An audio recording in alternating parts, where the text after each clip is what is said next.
नमस्कार मंडळी, सर्वांना श्री स्वामी समर्थ। उद्या आहे कार्तिकी एकादशी। बघा, कार्तिकी एकादशीचा जो काही काळ आहे, एकादशीचा मुहूर्त आपल्याला माहीत आहे की 2 दिवस एक तिथी आल्यामुळे यावर्षी बराच काही गोंधळ आपल्या मनामध्ये निर्माण झालेला आहे। आता जो कार्तिकी एकादशी आहे तर ती 1 नोव्हेंबर आहे, 2025 वार शनिवार। या दिवशी सकाळी 9 वाजूपासून 22 मिनिटांनी सुरू होणार आहे आणि 2 तारखेला म्हणजेच रविवारी सकाळी 7 वाजून 32 मिनिटांनी संपते। तर बघा, वर्षातील 2 एकादशीपैकी सर्वात मोठी ही देखील एकादशी आहे आणि या एकादशीला तिथी ही भगवान विष्णूंना समर्पित असते। त्यामुळे या दिवसाचं महत्त्व अनन्यसाधारण तितकेच मोठं असतं।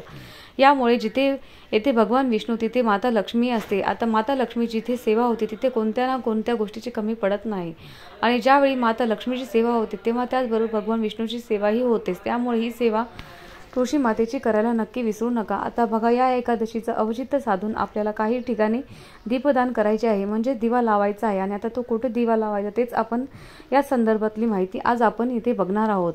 एकादशी तिथी लागलेली आहे, आज प्रदोष काळ असणार आहे शनिवारचा। तर या प्रदोष काळात आपल्याला तुळशीसमोर शक्य असेल तर तिळाच्या तेलाचा दिवा नक्की लावायचा आहे। तिळाच्या तेलाचा दिवा, साध्या तेलाचा दिवा पण तुम्ही लावू शकता, पण तिळाच्या तेलाचा दिवा लावणे शक्य नसेल तर तुम्हाला साध्या तेलाचा दिवा लावावा। पण कसं करायचं, आपल्याला 6 दिवे लावायचे आहेत। मग तुम्ही अगदी 6 पंत्या सुद्धा घेऊ शकता। 6 पंत्या घेत असताना ज्या सरळ वाती आहेत ते तुम्हाला लावायचे आहेत, पण या 6 दीपदान करत असताना, हे दिवे लावत असताना त्यांच्यासमोर एक फुलवातीचा दिवा, जो आपल्याला शुद्ध तेलाचा दिवा आपण म्हणतो ते आपल्याला लावायचा आहे।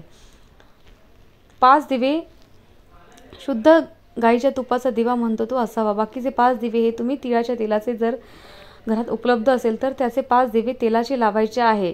शक्य होत नसेल तर कुठलंही तेल जरी असेल तर ते तुम्ही लावू शकता। 5 दिवे लावायचे आहे आणि एक तुपाचा दिवा तुम्हाला लावायचा आहे। चिमूटभर काळे तीळ व हळद टाकायला विसरायचं नाही। सरळ वात करावी, 2 वाती मिळून एक वात तुम्हाला तयार करायची आहे आणि तुळशीसमोर ते 6 दिवे पण आपल्याला तुपाचं 6 दिवे लावायचे आहे। एक तुपाचा असणार आहे, बाकीचे 5 दिवे हे तुम्हाला तेलाचे लावायचे आहेत।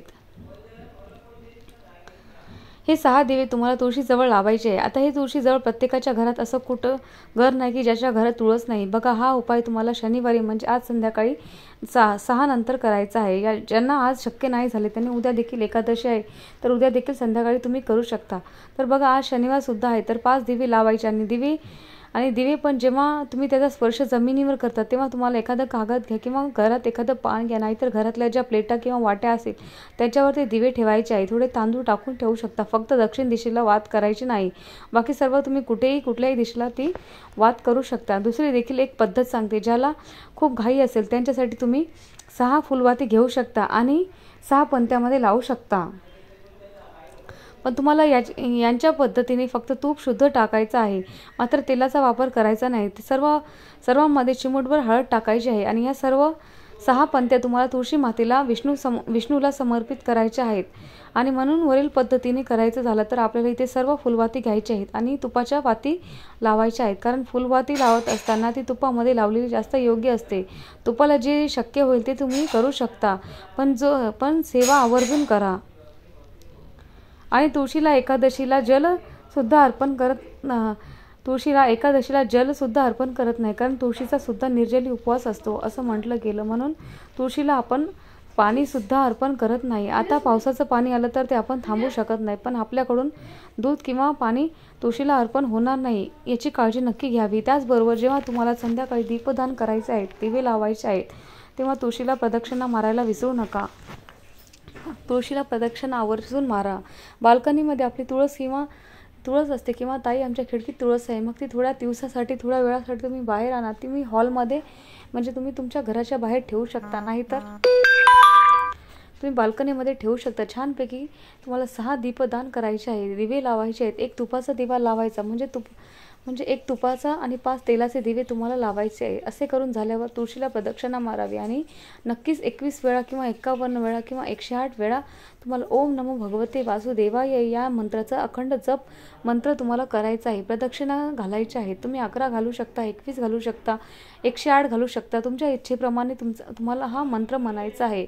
या चातुर्मासाच्या निमित्ताने आपल्याकडे कळत न कळत चांगल्या सेवा घडल्या की मग त्याच्यामध्ये येते ते विष्णू सहस्त्रनामाचं आपण पठण केलं पाहिजे। त्याच्याबरोबर जो गोपद्म व्रत आहे त्याची मला आज माहिती आज सांगता असणार आहे, किंवा उद्या जसं मी तुम्हाला सांगितलं की उदय तिथीनुसार ती धरली जाते, पण उदय तिथीनुसार 2 तारखेलाच कार्तिकी एकादशी आहे।